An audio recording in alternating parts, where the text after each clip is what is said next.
One of the most complex and iconic characters of all time in movie history.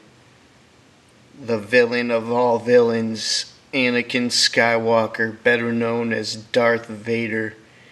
This is going to be villain profile number 10 on Villain News.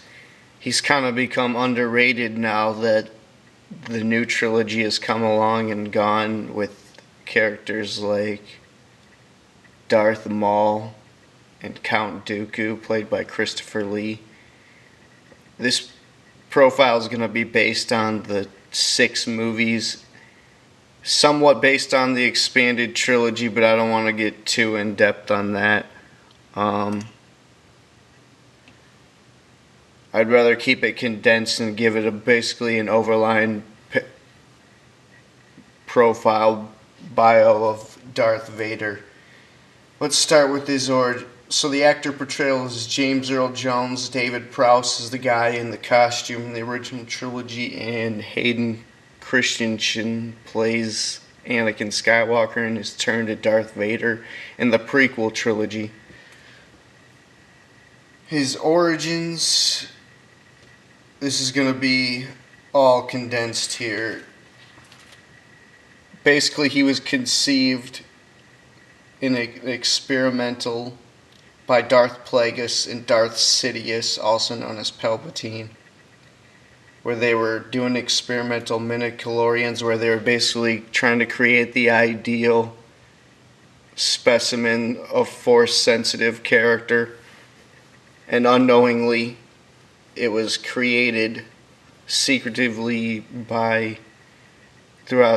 accidentally throughout the galaxy. Basically, just think of the Jesus story condensed into as Darth Vader, the chosen one, immaculate conception from a slave on Tatooine, Shmi Skywalker. By the time he was 9, he was already an expert grease monkey and one of the only humans in the galaxy to be able to ride a pod racer. He was discovered by Jedi Master Qui-Gon Jinn in Episode 1. He wanted to train him because he discovered him and felt that since he was so Force sensitive, and even more Force sensitive than the great Yoda, that he must have been trained, that he had to have been trained. But Yoda and Mace Windu, the most wise Jedis, voted against it because his future was very clouded and they didn't know if he was going to turn to the dark side or not, because it's hard to tell the dark side. And after Qui-Gon Jinn was slain by Darth Maul, Obi-Wan Kenobi made an oath to train the boy. So they allowed him to be trained, and that's when Palpatine discovered him and took guidance over his career. And their relationship between Obi-Wan Kenobi and Anakin was a father and son relationship until by the start of the Clone Wars it became more of a brotherhood relationship with Anakin. And in his 20s, by his 20s, he became the best starfighter in the galaxy. Super arrogant, overly emotional. The Jedi's limited his training by not teaching him the full powers of the dark side. After the loss of his mother and the fear of losing Padme, and the pregnant Padme with his twins, Palpatine was able to wittingly reel in his specimen as his new apprentice. After Anakin ended up killing Count Dooku, he twisted his mind into thinking the Jedi's was his enemies. And that's a little bit more complex how they do it. Everyone wanted to know how would he turn, and we finally get to see it in Revenge of the Sith. It all kind of happens, but it does really make sense. He offered him to teach him the dark side, and the way that he twists his mind is believable. After performing and executing Order 66 and the assassination of the Separatist leaders, Anakin fully consumed by the dark side and Darth Vader at this point. His overconfidence finally caught up to him when Obi-Wan Kenobi dueled him on Mustafar.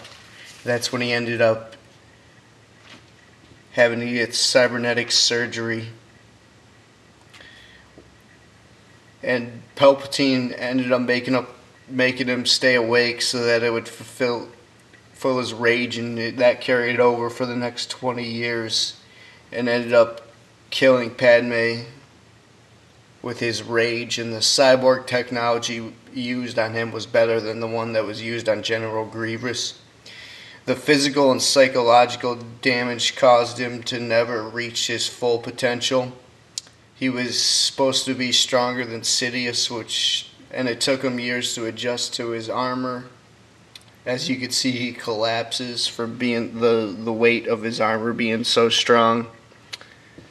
He was then connected to the movable life support breathing system, cybernetic arms, limbs, and legs.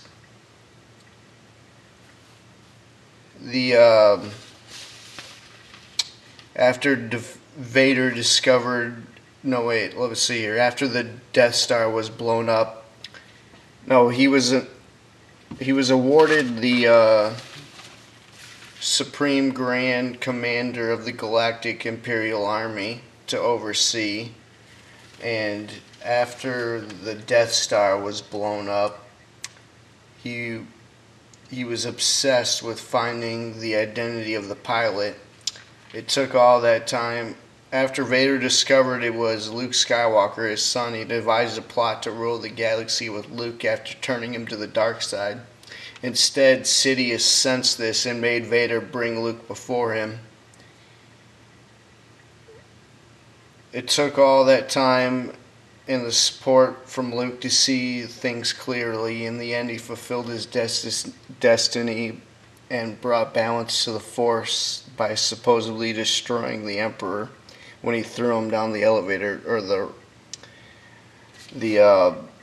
shaft. I forget what it's called. Basically, when he throws the Emperor down the Death Star shaft, the Death Star 2 shaft, at the end of Return of the Jedi, and supposedly kills him.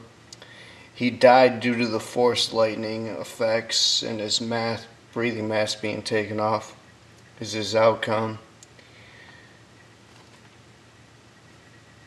His power and opinion wasn't really that well respected among Imperial officers, even though they didn't understand the dark side. Vader was still feared. His dark side powers he would use his dark side powers to influence military decisions. This was all during the Galactic Civil War era. Let's change up the picture one last time here.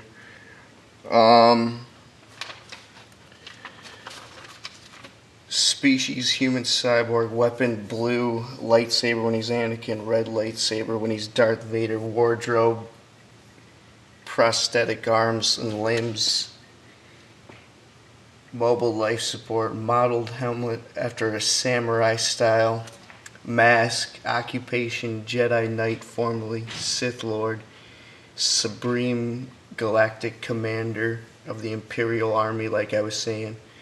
Quote, and this is going to be towards the ending here now, his skills, highly force sensitive, very skilled with the dark side, excellent pod racer, ace star pilot, great strategist. Quote, accomplishments, he won the Boonta Eve Classic as a 9-year-old. That's the pod racing one in episode 1 on Tatooine. Killed Count Dooku and dozens of Jedis. I could go on forever for his accomplishment. He was the only survivor of the Death Star being exploded in episode 4. He destroyed the Emperor, killed Kenobi, even though you could argue that Kenobi just gave up because that was his destiny, so he could be with Luke in spirit throughout the galaxy, through the rest of the trilogy. Because if you go back and rewatch the fight, you could see it's a pretty good fight. And basically Obi-Wan Kenobi gives up. Actually, it could have been way more elaborate. And like I was saying, all the armor limited Vader's mobility, but he adjusted through it throughout his life. Nemesis is Newt Gunray, Count Dooku, Obi-Wan, Luke Skywalker, the Rebellion. Psychological analysis is he's a textbook borderline personality disorder. Along with his abandonment issues led to his eventual downfall and his mind being twisted to the point where he couldn't control his emotions. Quote, "Send a detached down to retrieve them. See to it personally, Commander. There will be no stopping us this time. When I left you, I was but a learner. Now I am the master." It never gets old. Darth Vader. That's pretty much it. Coming soon, a villain profile on Darth Maul, Count Dooku, Palpatine. This was awesome. This was all based on the Marvel comic book series, the 6-episode movie, Dark Lord, Rise of Darth Vader novel that came out in 2005. And all based on the character of Anakin Skywalker, Darth Vader, created by George Lucas. This was JBM from Villain News. Check out my channel for horror and comic book and movie news and other villain profiles that I've done. And if I got anything wrong or misspoken anything, just leave me a message or correct me. I'm out.